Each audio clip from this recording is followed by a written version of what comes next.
I'm Shannon O'Shea of SOS Management, and we're here at the legendary Wax Limited Studios in Hollywood, California, which goes back to Laurel Canyon days of the Doors and Frank Zappa. The vibes are dripping off the walls here, so we're really excited to be here and that it's still a studio in production. We're here with Johnny Firecloud, owner of Antiquiet magazine, one of my favorite journalists and publications for finding fantastic new music and music news. Hi, Johnny. Hello. Thanks for having me. Thanks for being here. Now, you own Antiquiet, right? Yes, I'm a co-owner with Squirrel, Kevin Kojal. We started Antiquiet back in 2007 or so. Now, Squirrel just worked with my client, Sean Bevan. Yes. With his band. With his band, Goliathan. Very good if you're into doom rock, doom metal, black, dark, doomy music. That's really, really great and sort of orchestral and very finely put together. They're a group of some really unique, really great musicians. And well, they had Sean Bevan producing, so yes, they certainly did. He doesn't produce a lot of bands. Yeah, anymore. And it certainly has that very sharp, very full kind of sound that Sean's really known for. I mean, for all the way back to what, Antichrist Superstar, right? Yeah. And the Downward Spiral. 9 Inch Nails, yeah. Yeah. Yeah. Yeah. Which So he's modernized for Goliath. Goliathan, yeah. So they're in good hands, and I think they've got some new music coming up this year too. So something to look forward to. But yeah, that's a long ways removed from when we first started back in 2007. There were a ton of little music blogs just getting started. People just sharing embed codes of from Rolling Stone or something that they really liked, or YouTube clips of bands that they were into. And I don't think there was any real structured architecture for what music blogging or music sites were all about, and that Wild West atmosphere really gave us an opportunity to. Well, Antiquiet's a pioneer, really, of the zine, if you will. Would that be feels fair good to hear that? Sure, it'd be fair to me for sure. Yeah. But to be there and to be able to do what we wanted, the way that we wanted, and speak how we wanted to, was a really great juxtaposition from my day job, where I got to choose who I wrote about and so on as a music journalist, but. Working for a bigger box company where someone else was writing the checks, you don't always get final say on that. Yeah. So being able to say, okay, this is how we're going to cover this artist, and this is what we're going to ask them and approach it, was very refreshing, and I think we took liberties with that helped pave the way for some things and create some atmospheres. But what I like about Antiquiet is your curation of quality new acts combined with like cool established artists in a multitude of genres. Yeah, we. I think our real mandate for all of that across the board from the get-go was just to follow and promote what we loved, even if it was, some wild, crazy band from Detroit that, the singer did push-ups on stage and ran all over the place. Like or some sexy band in Laurel Canyon where they went and shot in their bedroom called 8mm. 8mm. Yeah, that was one of the most incredible moments and intimate moments of my existence in LA up to that point. It was 2009 or 10, I think. It was a genius idea. It was a long time ago, but we went to Sean and Juliet's house and we did a session in their bedroom. I remember standing on their bed. Their dog was right next to me, kind of shooting down at Juliet while she's singing, seductively into the camera, and it was breathtaking. It was a very intimate experience. In a way that you felt you were part of an electricity, a frequency. And that really came across in the footage, I thought. Yeah, I love watching it. One of their best performances on film. That's crazy because, I've little daughters and they grew up watching that video or those videos, Around the Sun and Kin, and they reference those performances the way that I reference performance from when I was a kid, but it was, things I'd see on MTV or, footage. It's their Led Zeppelin. Yeah, well, yeah, I don't know. Or whatever. Sure, yeah. Pearl Jam. Sure, yeah. But they're very excited to be a part of that, to have seen that, and to know that those are not just artists that we like to promote, but we care about those people and the art that they make. And that, I think that puts a personal touch on the art of music and creativity. And the depth of the interviews that you do. Sure. I think. Yeah, and some of our favorite artists that we have always promoted or listened to tend to say things like, we didn't hear the music we wanted to hear out there, so we decided to make it.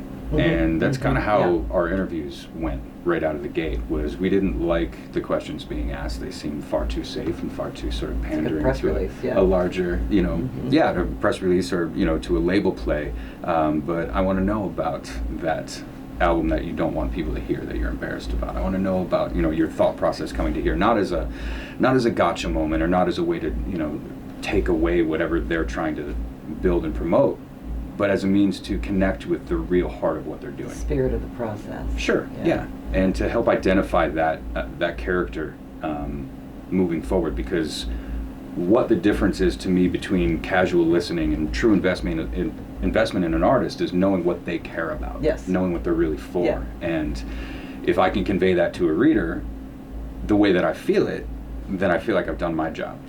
And it takes there's fabricated artists Sure. that the labels love to do, which Mhm. is putting a bunch of writers together in a room and putting tassels on a person that's pretty, that can sing, and then Tassels. putting all that together. Yeah.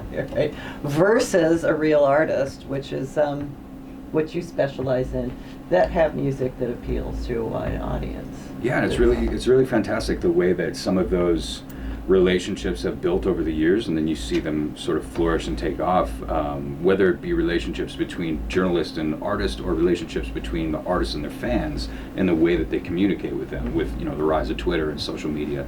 Some have dealt with it very well. And you just did an interview with Rainwolf, one of my favorites. Yeah, well, that was actually what I had in mind.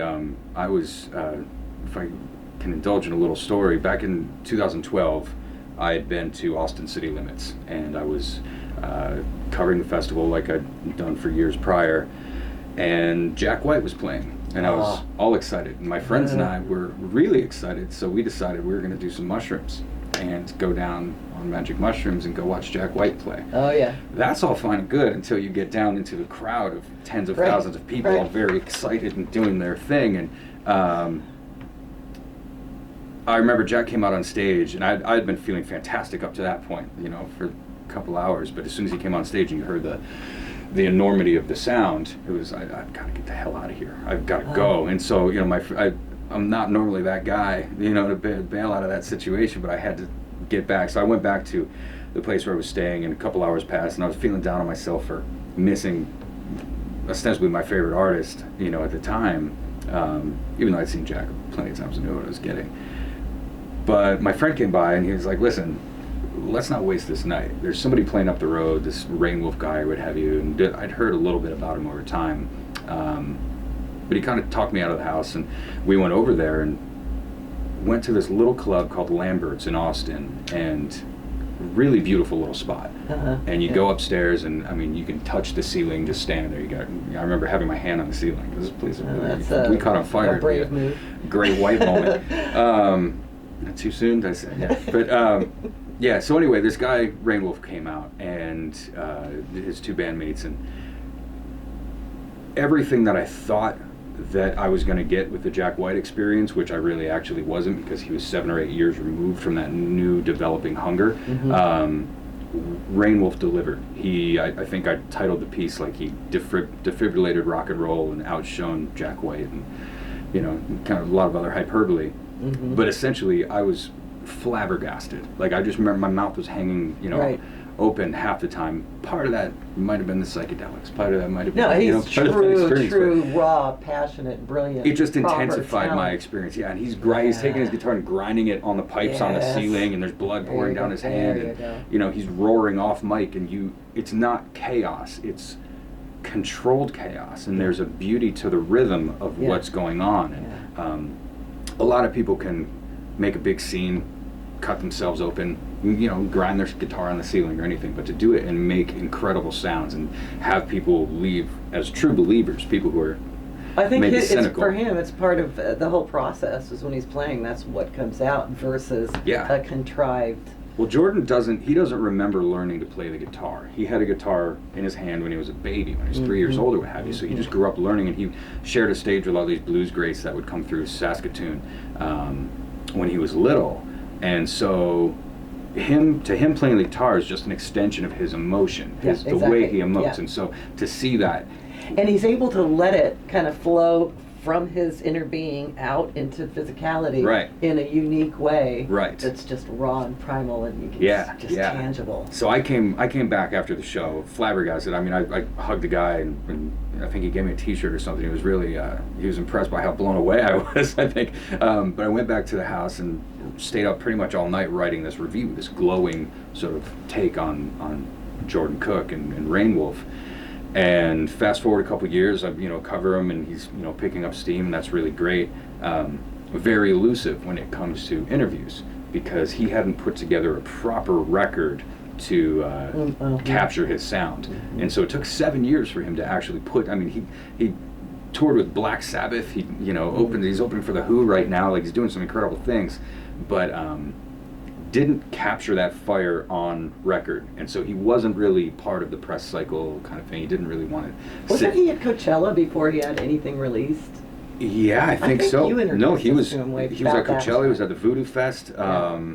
Yeah, I remember being in the pit at Nine Inch Nails. The next year, it was 2013, I think, in New Orleans, and he tackles me because we had kept in touch with Javi, and he was in the pit and losing his mind too. And he's like, "I've never seen Nine Inch Nails. This is so incredible." And Right. it was such a wonderful experience to have with somebody that I was completely enamored with on a musical level, but who the rest of the world hadn't really figured out yet. He was on stages, like you had said. But now that he finally put this record out, he was much more amenable to deep dives, Antiquiet style. And so we had him on the Antiquiet podcast. I actually flew up to Seattle and went into Vivace Coffee. It's my favorite coffee spot up there. It's incredible. He went into the back room and talked for an hour and a half or so, and he kind of laid out track by track his record and shared appreciation for back then, having that fire that sustained all that time. By no means did I play, any part in his direct success, but that fire and that intimacy still remained after all those years, and it was so cool to recognize. The difference between, shit and shinola, as they said in the Jerk. Right, and so, I mean, there's a lot of people now who are oh my God, Rain Wolf, he's great, he's got a new record, and this, awesome, and they speak to him, and, they can ask the penetrating questions, and they can have just as relevant content as, Antiquiet does, but I think the key for us has always been to try to speak in a way that nobody else can. Now, one of the reasons I wanted to have you on was because you had this approach, and I think from my perspective as a manager, I have a lot of interesting pitches come my way. From I'm looking for management and just that's all. Really? To, what would be a 3-page letter. Life story kind of thing. Things that they're going to lose me in the first paragraph. Get to the point. So from a journalist perspective, there's a subject line and there's the body of the letter. What would you suggest? What grabs you in a subject line? Oh boy, all the publicists' ears just perked up. That's the well, not the everybody formula has a for publicist either. Yeah, well, that's the formula for alchemy. I think when it comes to PR firms, when it comes to managers trying to get their artists heard or artists themselves, is what do you do when I get 1,400 plus emails a day with pitches or announcements or new single announcements or whatever the case may be. I think being honest, being direct, witty doesn't hurt, but not falsely so. And not on and on. Yeah, but to know your audience, to know your publication, know who you're reaching out to. There was an interesting, I saw on Twitter, it's a gold mine of useless information, but there was an email exchange that I saw, and a friend of mine posted, or screenshot, where, hey, Nathan, saw your recent write-up on brackets, insert a recent post here and say something flattering about it. Like, there was a form, like a template that they had put forth in an email that they didn't actually fill that part out. Right. That's beautiful. And so it's like, hey guys, maybe don't do this, in the future. But that's kind of what we're facing, because everybody is trying to get a little bit of attention when there's only so much you can say. You can send a 3-page letter that nobody's going to read, or you can send a disrespectful one-liner, or you can be snarky, or there's various ways to approach it. But there's a lot of things that's going to get an instant delete, right? Sure. Yeah. Part of it is, I'll be honest with you, there's if you lead with a band photo of guys on a yacht in penny loafers and capris, and striped sailor shirts is probably not going to be for me, even though I like some Vampire Weekend songs. There's, it's not that you have to be wearing the uniform by any means. You just have to understand your audience, I think, and when you reach out to people, know to the best of your ability what they're looking for. Obviously, right out of the gate, you need to have a link to something streamable, something immediate. He means do your homework before you write to the people. And back up your bullshit. Right. So I stole that from her. But it's a very good mantra. It's a very good motto to live by. If you don't do your homework, people are going to know.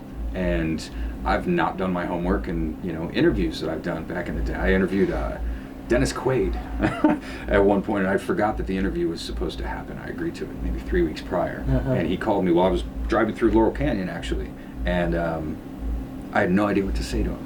But I wasn't going to let the interview die because, oh my God, I have Dennis Quaid on the phone. Right, yeah. But he immediately saw through my bullshit, and he was very unhappy to be talking to me. And I told myself there from then on, it was like 2007, I would never do anything like that again. And so anytime I agreed to an interview, it would be, okay, I need to know not just what I'm supposed to know, but also not necessarily what I'm not supposed to know, but a little more. Yeah, be a pro and how to stand out. You have to take it further, because there are too many options out there. Now, paragraph 1. Yeah. What if they were to say, this is why I'm writing you? Is that a good opener? Sure, as long as it works for me. Yeah, as long as it's not too meandering again. Yeah. If it's I'm writing you because I'm having a bad year and I need click, like, come on. Yeah, if it's a victim call. Yeah, but if it's like I'm writing you because I know you guys cover this kind of music and I think that it's a good fit for your audience who I believe to be this or what have you. Here's a link. I have a sensibility for your taste based on. Yeah. I love your interview with Law, and this is why. Sure. One sentence. And if you're hungry, Maybe if you haven't, established yourself to the point of privilege to be able to say, okay, I'd like to work with you on something here. And if you've got a couple ideas, great. If you don't have time to maybe do that with every publication, well, I imagine you'd make time if it's that important to you. But if you don't have enough time to do that with every publication, dive as deep as you can, be as real as you can. And, there's no harm in a single click to a link to hear if you're, going to like the song or not. Now, that's important. No attachments.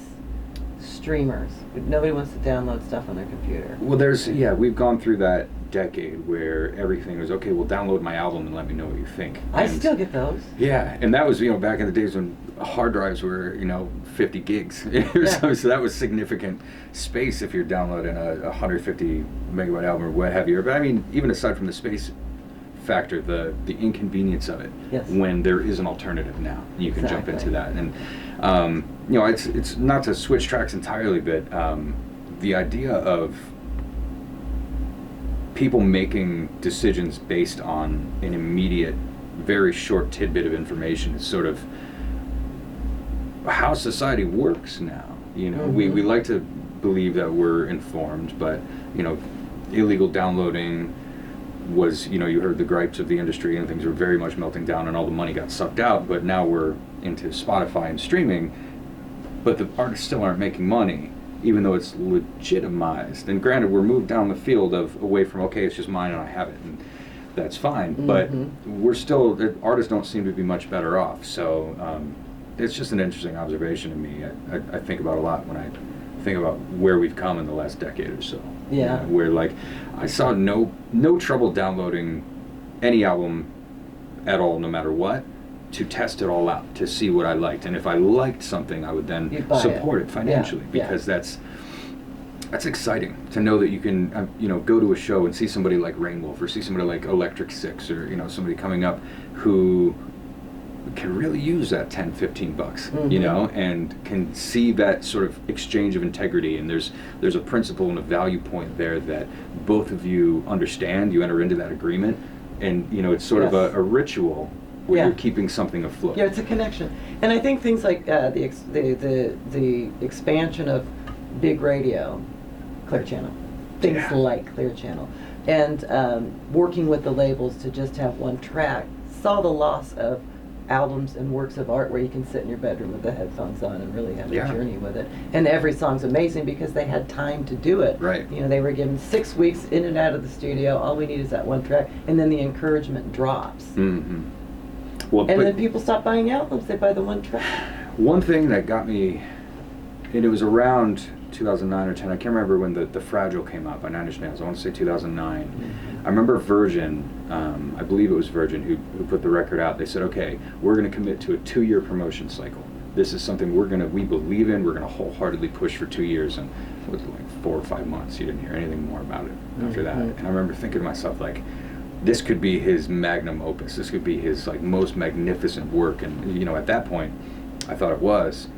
I still might think it was. But the idea being somebody so significant who everybody knows, who made such incredible work of art, that can just be pushed to the side a couple weeks or months later and like, okay, well, what do you got next? What's the next thing? Mhm. And it very much is disposable, and it's this personal commodity that we're very fickle about, but don't have real allegiance to as a general society. You know, we don't have people, I don't think it's a general rule across the board that people will go to shows and put money into an artist's hand and say, here, you know, go eat a better meal tonight. Or, you know, Well, I think the sleep in a hotel. algorithms and the A&R by play data processing, bean counting A&R Yeah. has reached its peak, and people are hungry, and you've got a younger generation returning to their parents' vinyl collection, Sure. and pulling that stuff out, and that's giving them a whole new insight, which to me is creating a niche for independent Yeah. everything.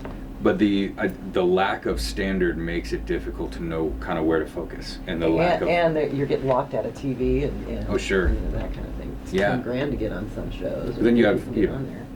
the right song can break through everything. You know, like Exactly. Feel It Still by Thrift- Portugal the Man. Thrift store.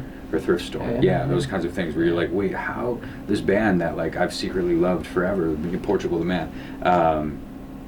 Squirrel actually turned me on to them. We were maniac fans of theirs for many years, and then Feel It Still hit, and it was like, whoa, like they're doing so well for themselves now, and now they're in the stratosphere, and that's fantastic. But that's not something you can build a business model around, you know. And the idea of there being some sort of establishment where artists are provided a living so that they can create, I think it's a great idea.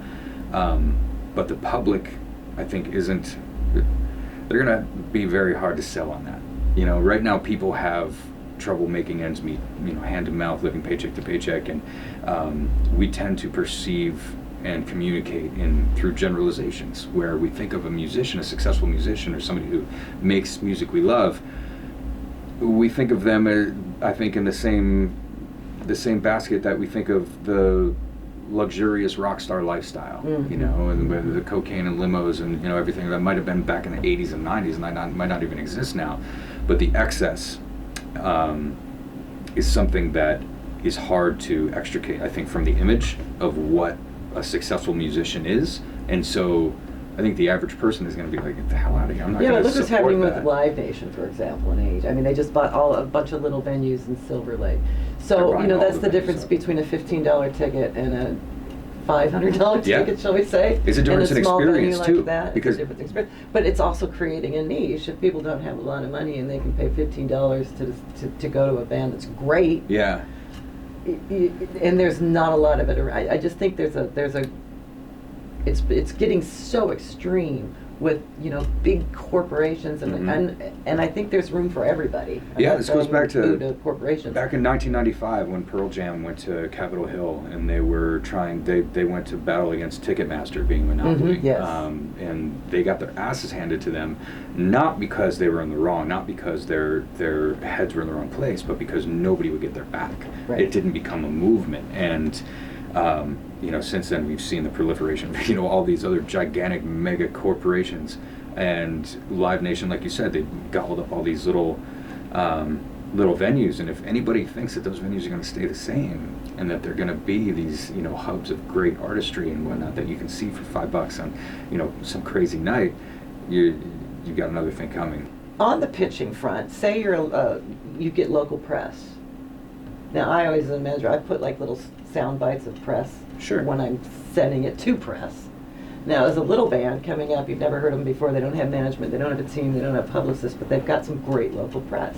Do they put a couple quotes in there for you? Yeah. Yes. Definitely. Yes. Whatever good news you have, share it. Not the whole thing. No. But like, if you've got, just like they do with movie, posters, where Right. somebody writes some mouth-breathing guy who doesn't ever see the light of day, writes this screed that's 3,000 words long, Uh-huh. Critiquing the costume choices of the extras, but he has this really great single quote Uh-huh. that isn't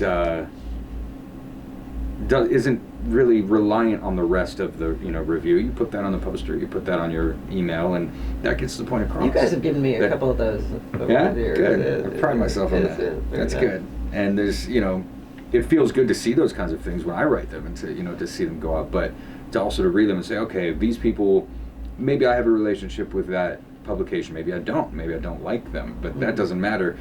Somebody really loves that band. Oh, maybe they are worth a shot. Maybe they are worth checking out.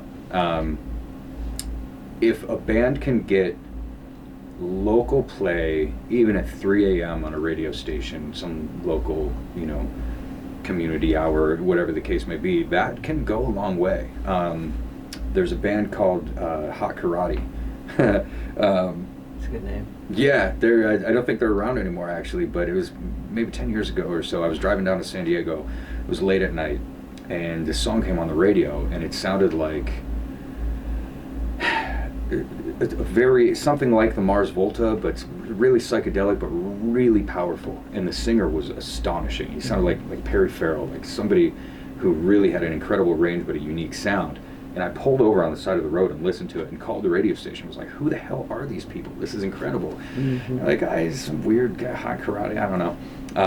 Fast forward 2 years, and they've done Crave Band of the Month sessions, publication that I was with, and I'm developed a friendship with Cyrus the singer, and I'm actively out there promoting their music because I believe in this band, just because I happened to hear it on the radio, one night in between Smells Like Teen Spirit and whatever the I think hell that's else why they keep publications like Antiquiet and journalists like you are starting to become more popular again. Curators, if you will.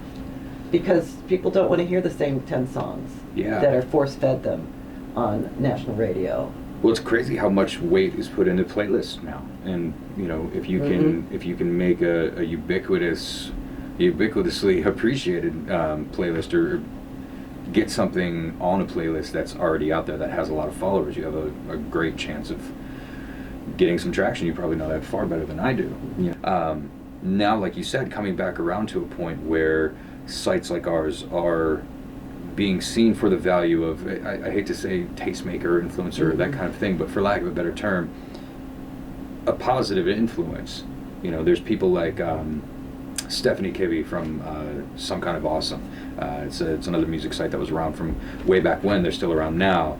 She has a band of the day. She posts up and puts up, and it's a song, or it's rather song of the day. And she's constantly on Twitter. I don't know how she eats, sleeps, has a social life, does anything. She's always on Twitter, talking to bands, promoting bands, being excited about music. And I learn about music through her and through people like her, who sometimes they're my peers and contemporaries, but other times they're just direct influences because they've got fingers on the pulse. I can sense the difference between someone who's had a real interest in becoming a serious journalist versus somebody who's trying to black tickets, who thinks journalism might be a way to get into shows, and they'll do it because of that. I've been fortunate enough to have some really, really great writers come up through Antiquiet, and one of them, his name is Zach Gelfand, and he's done work with Rolling Stone. He's real deep with Up Rocks, and he's found success through tenacity, through being the guy who will go the mile, stay up all night,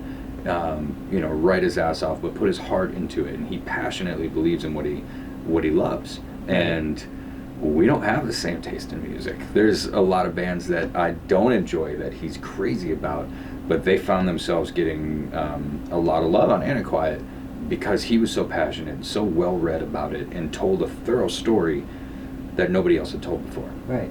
And to see him thrive now is like, oh, that's my boy. And I mean, even if you're making new music, there's very little that hasn't been done when it comes to the way that you approach promoting it, or the way that you approach trying to sell it to people, and those kinds of things. And technology is evolving so quickly, and media in our world, and you used to tune into the news for 1 hour a night, and the kids are going the other room because to hell with that. It's Walter Cronkite's voice will put me to sleep, or Dan Rather, or whoever else. Now, instead of Ted Koppel, you've got 1,000 talking heads who are paid to talk 24 hours a day about nothing that right. we know about. And that's kind of what's happening. Well, they're fed the lines, but that's a whole nother... Right, sure. But that's what's happening in music now, in the sense that there are a billion bands coming at you. They could all be amazing, too, but there's only so much time and energy you have to talk about or listen to them. There's a million ways to skin a cat now. Yes, that's the exciting thing right now. And it's not that you don't need representation. It's not that you don't need somebody to help connect those dots for you. You absolutely do. But if you're hungry enough, you can kind of get it started on your own. Well, you if need you've to. Got the chops. You need to. You need to. Because that shows that you have the potential. If you can't do that as a manager, if they haven't done that, then I read that as they're expecting me. That's a great point. To, I don't know what, wave a magic wand for them. Yeah. And they're not going to work hard. Like with Garbage, I put on all the writers that they had stamped postcards. And like every show, they would write a note to somebody at the label, or thank you note to the promoter. So, they were on the road, they were always sending out little thank yous. That's amazing. Yeah. Man, Another you're a reason good I manager. got in trouble. Really? Yeah, because it was finicky and they didn't want to do it. I also made them pace themselves on the road. Like they weren't going to, working 6-7 days a week, because they're going to kill them. Yeah. And they didn't like me for that. Yeah. But they wound up surviving. And But they're they still wound up around, touring and they're almost magnificently huge. Exactly. But a And lot of that's- the reasons for that, they were going to pull tour support like 6 shows in on the first round. Wow. One of the guys at the labels, and I'm not going to name his name because it doesn't matter, he's like, we're going to pull tour support. But that's part of the job, being the bad guy, right? Well, Like, it's sort of, you're forcing them to take their vitamins, so to speak. Yeah, and I had to go like, look, they're nervous as hell. They're getting to know each other as a unit. They're gonna be fine. Like you can't, just give it. If by the time we're in Chicago, by the time we hit LA, just give them to LA. That was like another 5 shows, and I knew they would be fine. Yeah. And I might have had to say I'd pay for it or something like that, just to get and don't. He was gonna go to the band that night. Say we're pulling tour support, and I was keeping him away from all this stuff from the label because it would have just done their heads in. Yeah. And they wouldn't have made it to LA and been as amazing as they were.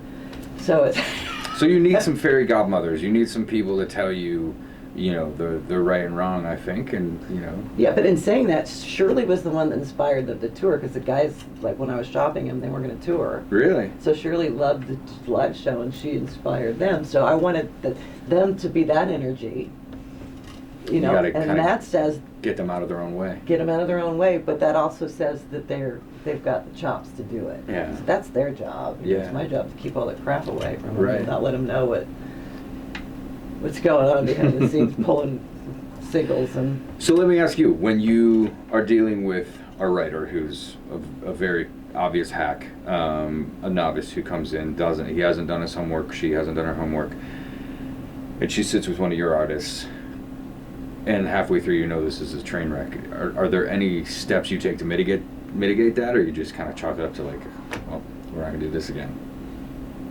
We tend to be pretty good about screening. Yeah. And there's Ray. Ray's our screener. Sure. But if he wasn't there, I would screen him. Yeah. And you can tell Yeah. in their approach. But we've had a couple that have stepped over the bounds, and they start contacting direct, and then I'll just jump in there and I've been that guy. everybody can feel good. Because they're doing it because they really love the band, so that's great. Yeah. And if they're a good writer, then that's fine. Yeah. But Good they writers need to talk to me. Good writers really aren't hard to come by Over either, though. here. There's a lot of great writers out there, but the bad ones will sneak through, for Yeah. sure. But if, like you go over to the Bevan's house, I know there's nothing weird going to happen. You're respectful, it's going to be fun, it's going to be fun.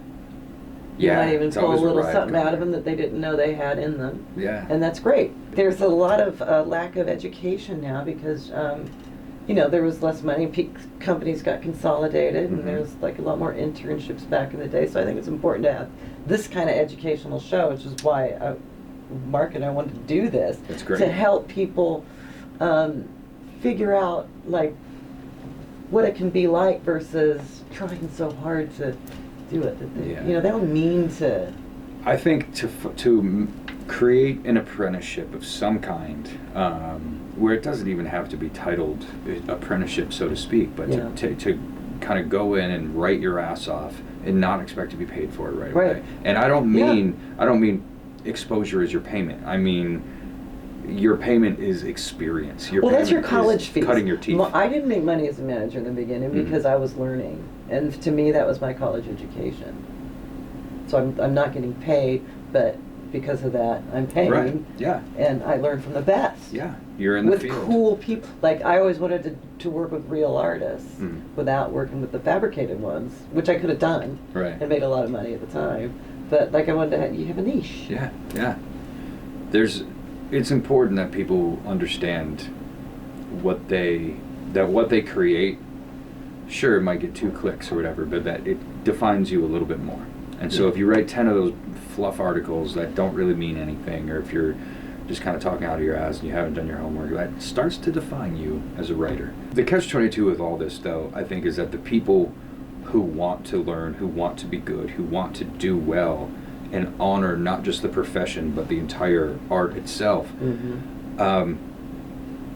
we don't have to worry about those people because they're going to find these Exactly. clips. They're going to Exactly. do their homework. They're going to spend their nights reading instead of going out partying and then being pissed, or at the shows, and being pissed that they're not getting published because they were at the show and they wrote about it. What the hell? Like, Exactly. here it is. I talked about it.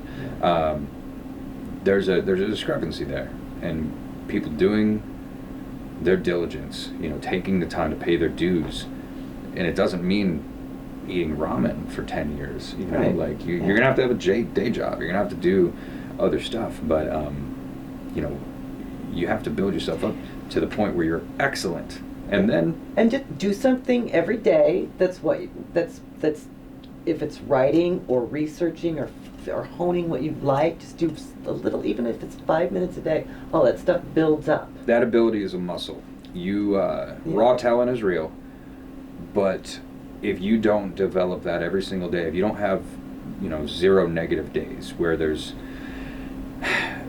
I tell my kids this, where you have to wake up, no matter how you feel about your day, you've got to wake up, you've got to go through what you go through, and you're not calling out of work, you're not saying you're too sick to go to school or whatever. You have to do it, and along the way, if you can do one tiny little thing at the very least to move your passion forward, whether it be playing the guitar or writing or whatever the case may be. Or your knowledge base. Yeah, Or whatever it developing is. that, reading, doing something that you wouldn't have otherwise done. You can finish that day and say, all right, I accomplished something. I think we've got, a lot of questions about the future, about where the music industry is going to go, where music journalism is going to go. Like you said, I agree. I think that those smaller music sites and blogs and influencers, so to speak, are gaining popularity and traction because there's so much out there, and we're being hit with a blizzard of information, a blizzard of new music and material, and I don't know about you, but I don't really trust many of my friends' taste in music. I don't. So I'm not gonna pull my favorite bands from what my friend is listening to in the car. I might, make a happy Well, discovery. that's why but you're a tastemaker. I think we've done it. I don't think Have we we've done it? Feels good. Do we have anything else? Any pearls of wisdom that we can pass on? Believe what you say, and believe in what you do. I Unless think it's that's BS. critical. Well, if it's BS, you shouldn't be saying Then it. you need to back it up. Yeah, you've got to back it up. But back up your bullshit. I really love that line because everybody talks shit. Everybody shoots from the hip, from time to time. Mm-hmm. The greatest thing about doing something like that, when you have a wealth of knowledge inside of you, Mm-hmm. is knowing you're probably not going to be too far off the mark. Exactly. But Do your homework. Respect. back up your bullshit. Back up your bullshit.